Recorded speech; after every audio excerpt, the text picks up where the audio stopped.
No problem. And the kids were spending for 4 years before they were coming. But they came through. By the time he was growing up, he was like, in our family, a lot of people do sight. But he's the one who gave him sight, the political sight, the vision, the fighting for independence. So he asked me before he passed, he wants to be buried next to his father. That was my nephew's grandfather. His father is buried by the father. My spot has chosen me at his feet. So when they said they want to change this into a heritage site, they want it to the family.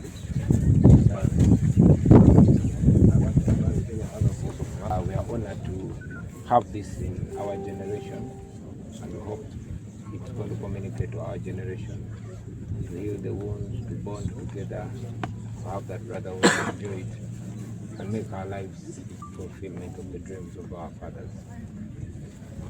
May God grant that. I thank you. I have not given up.